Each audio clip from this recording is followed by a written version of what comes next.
इदं सुरूपं तथा वा कलत्रं यशश्चारुचित्र धनं मेरुतुल्यम् मनश्चेन लग्नं गुरोरङ्घ्रिपद्मे ततः किं ततः किं ततः किं ततः किम्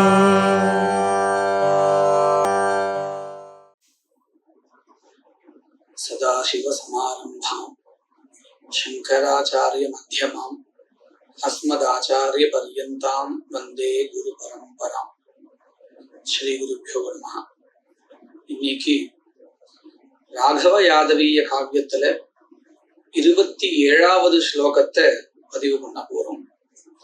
இந்த ஸ்லோகத்துல எடுத்துட்ட விஷயம் என்னது அப்படின்னு சொன்னா, நேரடியாக படிக்கும் பொழுது ராமன் பாலத்தை அமைத்து வானரர்களுடன் சேர்ந்து கடலை கடக்கிறார். அந்த சமயத்துல இந்த வானரங்களுடைய ரட்சகனாகவும் இருக்கிறார் அப்படிங்கிறதாக நேரடியாக படிக்கும் பொழுது ஸ்லோகத்தினுடைய அர்த்தம் தெரிய வருது. இதே ஸ்லோகத்தை நாம பின்னாடி இருந்து படிச்சோம்னு சொன்னா, கிருஷ்ணர் பாரிஜாத விருட்சத்தை எடுத்துட்டு பூமிக்கு வந்து அடைகிறார். அவர் எப்பேற்பட்டவர் அப்படிங்கிறதான ஒரு வர்ணனை இந்த ஸ்லோகத்தை நாம பின்னாடி இருந்து பார்க்கும் பொழுது நமக்கு கிடைக்கிறது. முதல்ல ஸ்லோகத்தை நேரடியாக படிச்சு அர்த்தம் தெரிஞ்சுப்போம். வீதவானரசேனஸ்ய த்ராதா பாதவதாஹி சஹ தோ யதாவதி கோயாதஸ்ய யதோ நவசேதுனா. இப்போ இந்த ஸ்லோகத்தினுடைய பதச்சேதா. வீரவானரசேனஸ்ய த்ராதா ஆபாத் அவதா ஹி சஹ தோ யதௌ அரிகோயாதசி ஆயதஹ நவசேதுனா. இப்போ இந்த ஸ்லோகத்தினுடைய யோஜனா. சஹ அரிகோயாதசி தோயதௌ அவதா நவசேதுனா அயதஹ வீரவானரசேனஸ்ய த்ராதா ஹி ஆபாத். இந்த ராமர் இப்போ என்ன பண்ணிருக்கார்? சஹா அப்பேற்பட்ட ராமன், இப்பேற்பட்ட ராமன் பல மலைகளை கடந்து சமுத்திரத்தினுடைய தீரத்தை வந்து அடைந்தும் எந்த விதமான ஒரு சிரமமும் இல்லாமல் தன்னுடைய ஒளியுடன் பிரகாசிப்பவராக இருக்கக்கூடியவர் அப்படிங்கிறதாக நாம முன்னாடியே போன ஸ்லோகத்திலே பார்த்தோம். அப்பேற்பட்டதான இந்த ராமர் இப்ப என்ன பண்றார் அப்படின்னு சொன்னா, சஹா ராமஹா அரிகோயாதசி, அதாவது காஷ்ச யாதாம்சி ஜலானி. இந்த யாதாம்சி அப்படிங்கிற பதத்துக்கு ஜலத்துல வாழ்கின்றதான ஜந்துக்கள்னு அர்த்தம். யாதாம்சி ஜலஜந்தவஹா அப்படின்னு அமரகோஷத்துல இருக்கு.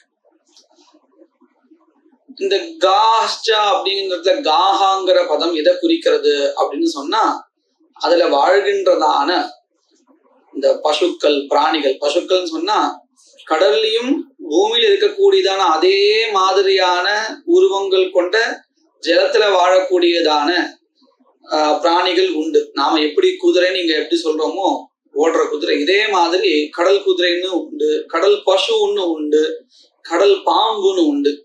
இந்த நிலத்துல இருக்கக்கூடியதான எத்தகையதான பிராணிகள் உண்டோ அதே மாதிரியான அதுக்கு ஒப்பான பிராணிகள் கடல்லையும் உண்டு. அதனாலதான் காஷ்ச யாதாம்சி அப்படின்னு பதம் இங்க கொடுக்கப்பட்டிருக்கு. பசுக்கள், யாதாம்சின்னு ஜலஜந்தவகா நீரில் வாழ்கின்றதான பிராணிகள்.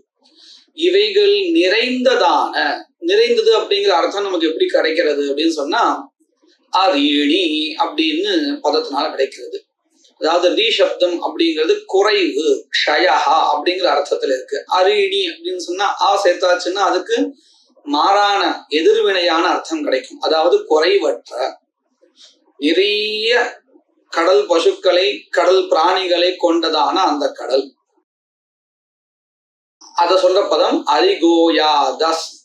அதனுடைய சப்தமி அரிகோயாதசி. அது என்னது, இப்பேற்பட்ட பிராணிகள் கொண்டது என்னது அப்படின்னு சொன்னா சமுத்திரம்னு சொல்லி ஆகணும். அதை சொல்றதுக்குதான் பதம் தோயதிஹி அப்படின்னு ஒரு பதம். அதோடைய சப்தமி விபக்தி தோயதௌ, சமுத்திரே, சமுத்திரத்தில் அப்படின்னு அர்த்தம். இப்போ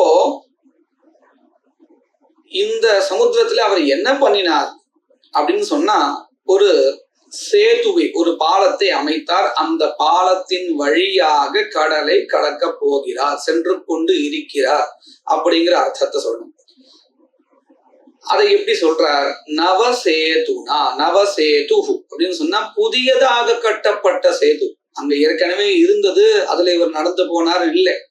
இவருடைய கட்டளையின் பெயரால, இவருடைய ஒரு வழிகாட்டுதலின் பெயரால அந்த இடத்துல ஒரு புதியதாக பாலமானது கட்டப்படுகிறது. இந்த கட்டப்படுகிறது அப்படிங்கிறதுக்காக ஒரு பதம் சொல்லி இங்க சொல்லிட்டு இருக்கா, அவதா. அவ அப்படின்னா ரக்ஷணம்னு அர்த்தம். ரக்ஷணம் சொன்னா இந்த இடத்துல எப்படி புதிதாக கட்டப்பட்டு அதுல எப்படியெல்லாம் பண்ணா அந்த பாலம் ரட்சிக்கப்படுமோ அந்த உண்டான அறிவுரைகள் எல்லாம் கொடுத்து அதன் வழியாக அப்படின்னு அர்த்தம். ரக்ஷதா நவசேதுனா, புதிதாக கட்டப்படுகின்ற அந்த பாலத்தின் வழியாக, திருத்தியா விபக்தி. ஆயதா, சென்று கொண்டு இருக்கக்கூடியதான எது அது? சேனஸ்ய. அதாவது சேனாங்கிற பதம் ஸ்ரீலிங்கத்துல இருந்தாலும் இந்த இடத்துல நவம்சகலிங்கமா அடையிறது அதுக்குன்னு சில சூத்திரங்கள் உண்டு. ஏன்னா விபாஷா சேனான்னு ஆரம்பிச்சு ஒரு வியாக்கரணத்துல சொல்லக்கூடியதான இதுக்குன்னு இருக்கக்கூடியதான இந்த சேனாங்கிற பதம் எப்படி நபும்சகலிங்கமா அடையிறதுன்னு சொல்றதுக்கு உண்டான வழிமுறைகள் இருக்கு. சில பதங்களுக்கெல்லாம் விபாஷா சேனா இப்படி, விபாஷாங்கிறது விகல்பங்கிற அர்த்தத்துல இருக்கு, சேனா முதலிய பதங்கள் நபும்சகலிங்கத்தை அடைகின்றது அப்படிங்கிறதாக இந்த வாக்கியம் இருக்கு. இப்போ இந்த பதம் யாரை குறிக்கிறது அப்படின்னு சொன்னா, வீரவானர சேனஸ்ய அப்படிங்கிற பதம் அங்க இருக்கக்கூடியதான வானரங்களுடைய கூட்டத்தை குறிக்கிறது. சாதாரண வானரங்கள் இல்லை, எல்லாரும் பலம் பொருந்தியவர்கள், அவர்களுடைய ஒரு சேனை கூட்டம். அந்த சேனையினுடைய, அந்த கூட்டத்தினுடைய திராதா, காப்பாளன். யார் அவர்? சஹாராமஹா, இப்படியாக காப்பாளராக இருந்து கொண்டு ஆபாத் பிரகாசித்தார். ஒரு தலைவனாக எல்லாருக்கும் வழிகாட்டி ஒரு பாலத்தை அமைத்து அதன் வழியாக சென்று கொண்டிருக்கக்கூடியதான வானர கூட்டத்திற்கு, சேனைக்கு ஒரு காப்பாளனாக இருந்து கொண்டு பிரகாசித்தார். இப்படியாக இந்த ஸ்லோகத்துல ராமனுடைய அந்த செயலை, அவர் எப்பேற்பட்ட ஒரு இந்த கட்டிடக்கலையில சிறந்தவர், அவருடைய அந்த அறிவு எப்பேற்பட்டது அப்படிங்கிறதெல்லாம் இதுல ரொம்ப தெளிவா சொல்லியிருக்கா. இதே ஸ்லோகத்தை நாம பின்னாடில இருந்து முன்னாடி படிச்சா வேற ஒரு அர்த்தம் நமக்கு கிடைக்கிறது. அது என்னன்னு பார்ப்போம். இப்போ இதே ஸ்லோகத்தை நாம பின்னாடி இருந்து படிச்சா இந்த ஸ்லோகம் எப்படி இருக்கும்? நா து சேவனதோ யஸ்ய தயா கோரி வதாயதஹ சஹிதாவதபாதாத்ராஸ்ய நசேரணவாரவி. இந்த ஸ்லோகத்தினுடைய பதச்சேதா, நா து சேவனதஹ யஸ்ய தயாகஹ அவிரவதாயதஹ சஹ ஹி தாவத் அபாதா த்ராசி அனசேஹி அனவாரவி. இப்போ இந்த ஸ்லோகத்தினுடைய யோஜனா எப்படி இருக்கு அப்படின்னு சொன்னா, நா து யஸ்ய சேவனதஹ தயாகஹ அரிவதாயதஹ அனவாரவி சஹ ந அனசே த்ராசி அபாதா யஸ்ய. என்ன அர்த்தம் இதுக்கு? முதல்ல நா அப்படின்னு ஒரு பதம், சப்தத்திலிருந்து வந்திருக்கக்கூடியதான பதம் இது. நா மனிதன் அர்த்தம். து அப்படின்னு இருக்கு, இதுக்கு அந்த மனிதனோவினில், எந்த மனிதனோவினில் அப்படின்னு சொன்னா, எவன் ஒருவன் இப்பேற்பட்ட பராக்கிரமியான கிருஷ்ணரை வணங்குகிறானோ அவனோவினில் எந்த விதமான துக்கமும் இல்லாமல் இருப்பான் அப்படிங்கிறது சொல்ல போறான். யஸ்ய யஸ்ய அப்படின்னு சொன்னா எப்பேற்பட்டவனுடைய, யார் அவன்? கிருஷ்ணன். எப்பேற்பட்டவன்? இந்திரனை வென்றவன். இப்பேற்பட்டவனுடைய சேவனதா, சேவாம் சொன்னா பக்தின்னு அர்த்தம்.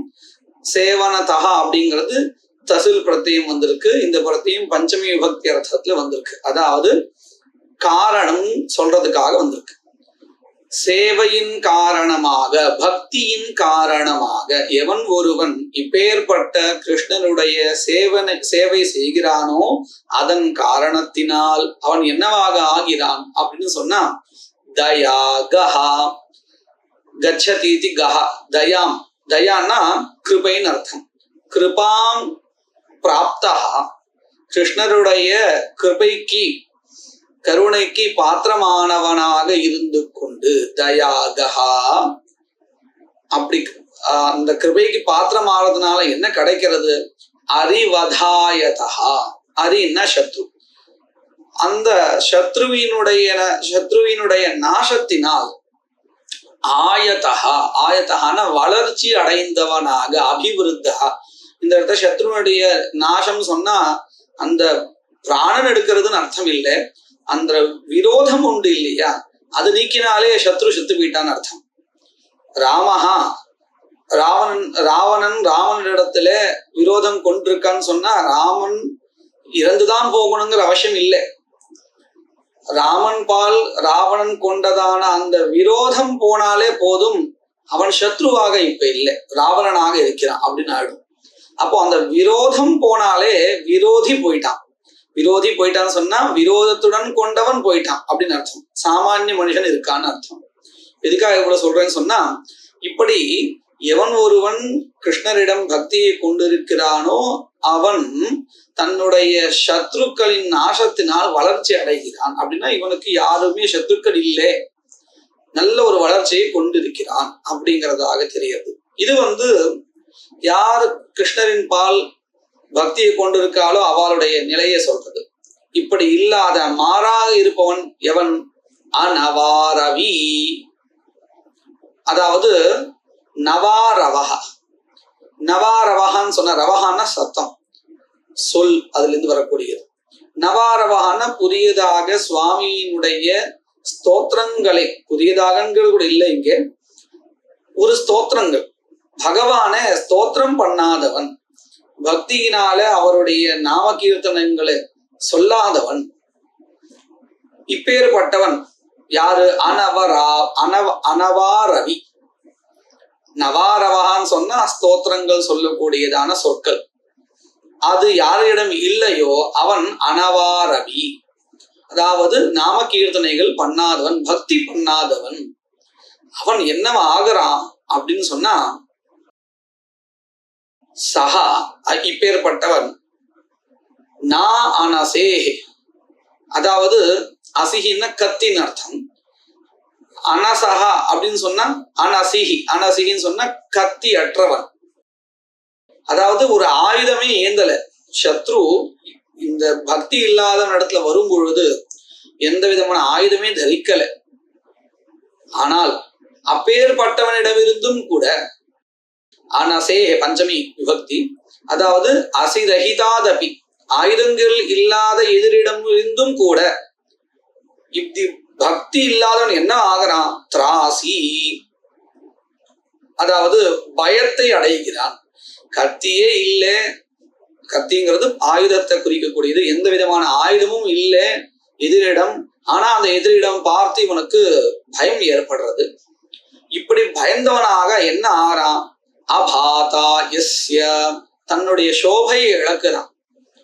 அதாவது ஒரு பராக்கிரமியா இல்லை, ஒரு தேரஸ் இல்லை, எதிரிடம் பயந்தான் மிச்சம் மீதி இருக்கு. ஏன் அப்படின்னா இவன் யார்? சுவாமி கிட்ட பக்தி பண்ணாதவன், சுவாமியுடைய நாமங்களை சொல்லாதவன். அதனாலேயே இவனுக்கு எதிரி கிட்ட இருந்து, அதுவும் ஆயுதம் கூட இல்லாத அந்த எதிரிடம் இருந்து ஒரு பயமானது ஏற்படுறது. இதே முன்னாடி பக்தி பண்றவன் எப்பேற்பட்ட எதிரியா இருந்தாலும் அந்த எதிரியுடைய நாசத்தினால், அந்த நாசம் எப்படி ஏற்பட்டது? பகவானுடைய கிருபையினால், பகவானுடைய கிருபைக்கு பாத்திரமாக ஆகி தன்னுடைய எதிரிகளுடைய நாசத்தினால் இவன் வளர்ச்சி அடைகிறான். அப்போ பக்தி பண்ணினால் எத்தகையதான ஒரு உயர்வு நமக்கு கிடைக்கிறது அப்படிங்கிறது இந்த ஸ்லோகத்திலிருந்து தெரிகிறது. இப்பேற்பட்ட இந்த கிருஷ்ணர் போன ஸ்லோகத்திலிருந்து நம்ம இந்த விஷயத்தை எடுத்துக்கணும். தேவலோகத்திலிருந்து பாரிஜாத விருட்சத்தை எடுத்துக்கொண்டு வந்தார். இப்படியாக கிருஷ்ணருடைய பக்தியையும் அவருடைய கிருபா எப்பேற்பட்டது அப்படிங்கிறதையும் ரொம்ப அழகா கவி இந்த ஸ்லோகத்தை சொல்லியிருக்க. மேற்கொண்டு இருக்கக்கூடியதான ஸ்லோகங்களை வரக்கூடிய பதிவுகளை பார்க்கலாம்.